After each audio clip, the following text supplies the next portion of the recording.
Hey everyone, this is smpratte, and today we're going to do something that we've never done on this channel before, a PSA return. Typically, PSA returns are a way to flex your most valuable cards. Don't worry, we'll do a little bit of that in this video, but more importantly, what I want to show you here is how the grading standards have changed within the past couple months for PSA, especially in relation to the bulk service. So we're going to go through the good, the bad, and the ugly. We're going to start with the good. This box right here, you can see how I organize things. This is actually in the middle of processing. It just arrived today. I just throw some slop there on the box to tell you what's inside. I still have to scan this and then put it into inventory. So we'll go ahead and get started with the good. How do you do this, cool guys? You like hold it here one by one? I'll put it here in the back. Put this little stack in the back and pull it one at a time. Starting with the Mew EX card. This is the best Mew set card in my opinion. Actually got a new camera, so we can do a little bit of this. Zoom in, 2019 4K 60 FPS. Thanks for coming. So this is a very difficult card to grade. In general, I would say it's 10 out of 10 in every category. Unique artwork, not available in English, something that has a challenge to acquire, and it's also difficult to grade. I've probably purchased at least 20 of these, 25 maybe. Most of those were sealed, and maybe half of them got 10s. Some of them got 9s, a few of them got 7s, a couple got 6s because of hidden creases or indents here on the back that are hard to tell with the glare of the seal. So nonetheless, this is just an absolute beauty. My favorite Mew set card by far, and you gotta love when it gets 10. Little James Bond 007 there as well. So there you go. That is the Mew EX for the good box. Nothing but compliments here in this box. And we got Suicune. Just a classic PSA 10 example. This is what PSA is still doing right. When I'm just to preface this, because I know a lot of people tend to throw the baby out with the bathwater in Pokemon. When I say the grading standards have changed, it's not entirely bad. It's just a new standard we have to adapt to. This is the same for me. These are just classic 10s through and through. Just 100% 10s. You can tell a mile away that's going to get a high grade. Here we go. We got a 9. Again, pretty expected. This is what I thought was going to happen for these cards. And then we have Uniqlo Pikachu. If you aren't aware of the Uniqlo Pikachu cards, only released in Japan 2014, otherwise known as the Winter or Warm Pikachu. Winter is coming Pikachu. Winter has arrived. So these are cards that I would say are a little more difficult to grade now than they used to be. I think around 2014, most would be a 10. Today, as you can see with this guy right here, he just had to be a little rebel. PSA 8. This is more what you're going to see ungraded now in the market, where, 5 years ago, this would have been more of what you see.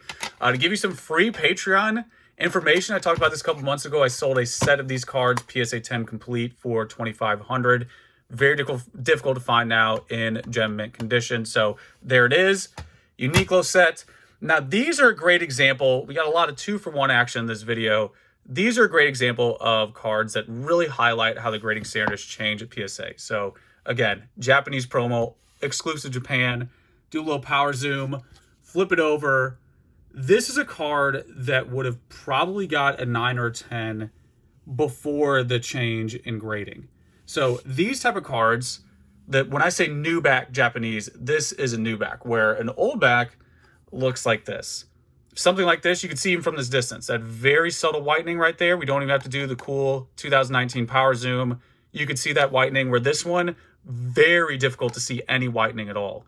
So this type of card would definitely fly under the radar more in the past because the gold border really hides the whitening. Same is true for English. English is much less forgiving. Similar to 79 OPG rookies, the Gretzky rookie, blue border is not plain. It's like magic as well with the black. You're going to notice that white because it's a contrast. So this is a great example of something that would have flown under the radar. This could have gotten a 9 or 10 before the change in standards. This one, I think, is just right there on the nose. You see that whitening at the top? Just classic, like classic 8. This is right on the nose grade. So there you go. Again, this box, nothing but compliments for PSA in this box. Just right on just hitting a bullseye on everything. Then we have some Pal City cards. Probably notice a pattern here. Unique card, only in Japanese, has some rarity to it with some difficulty to grade. These are the better examples. These are all the 10s. Actually have the 8s and 7s here on the ground where they belong off camera. So again, this is probably what you're going to expect today, like Uniqlo ungraded. Pro tip for people who've been out of the hobby for a while, If you're used to this being the standard, this was the standard years ago. Now I would say this is the condition you're going to expect here, you know, buying ungraded from Japan. So always happy to get a 10 on this stuff, especially now with this new standard where they are more critical. So that is the good box. That is the happy, feel-good box. Now we're going to move into the bad and the ugly. Let me find it. I have a bunch of boxes here on the ground. So this one you can see I labeled hell because I don't know what to make of a lot of these results. They just don't make sense to me. And I'm going to do some comparisons here to show you how the standards have changed in the past couple of years. We're going to start with these Ancient Mew cards. In my opinion, we'll do a power zoom.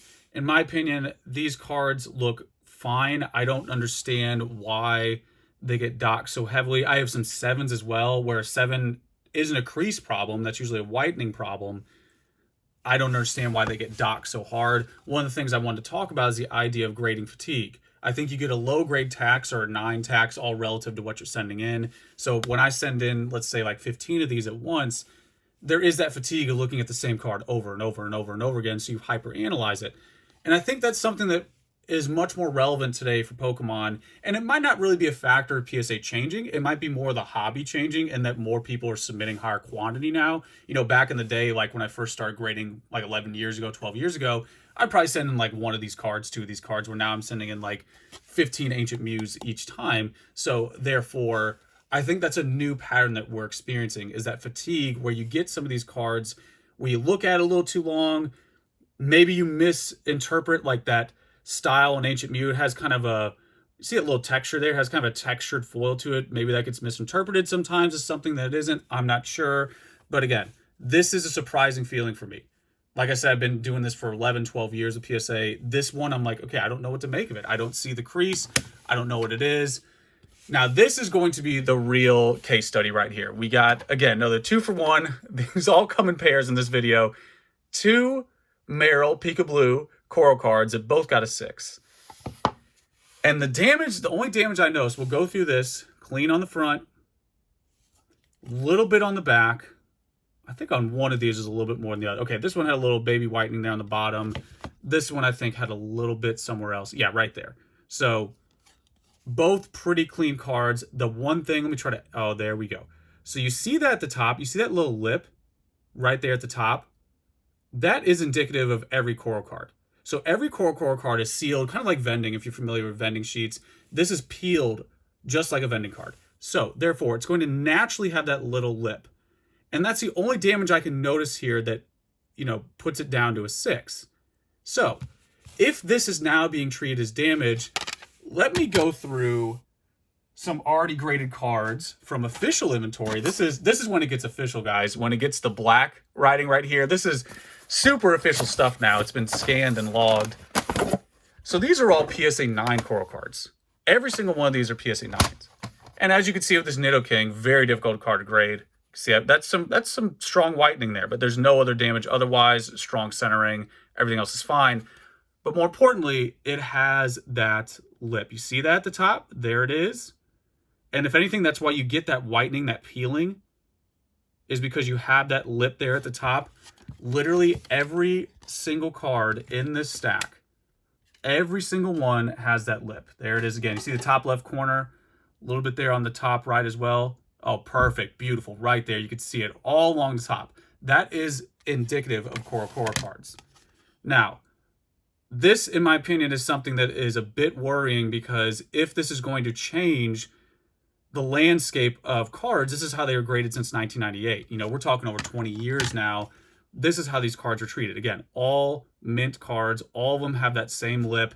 This is part of their design. To really hammer this point home, you don't treat a 1979 Wayne Gretzky rookie like you would, let's say, a 90 OPG or a 2005 Upper Deck the Cup. You wouldn't treat those all the same, because we all understand that, you know, those older cards have different card stock. They were wire cut. So therefore, you're not going to have that same pristine border cut that you will today.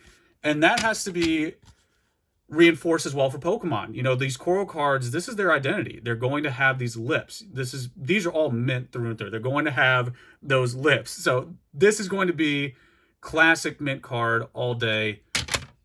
Not exaggerating here. Every single one of these mint 9 cards has that lip. every single one of them. So if this is a new standard, it is a bit troubling. It's worrying because you're going to have a lot of people now that are going to be very hesitant to send in this type of card because you can't get around that inherent lip. Even PSA 10 examples are going to have this. Again, it's the nature of the beast. If you look at it straight on, it's not damage. It's just how the cards are printed. This is just how they are. You know, this is not considered damage in my opinion. It's just how they sit when they're sitting in that peel. So if this is a new change in condition, the obvious answer is you should probably hold these cards that are graded already because it's going to be very difficult. Even something like this, this guy's a little bit more common than the others, especially Igglybuff over here. A little bit more common than the others, but they all have that lip. So there it is. Again, we got another one just to finish with. A little 2-for-1 again. PSA 5. See the lip there at the top.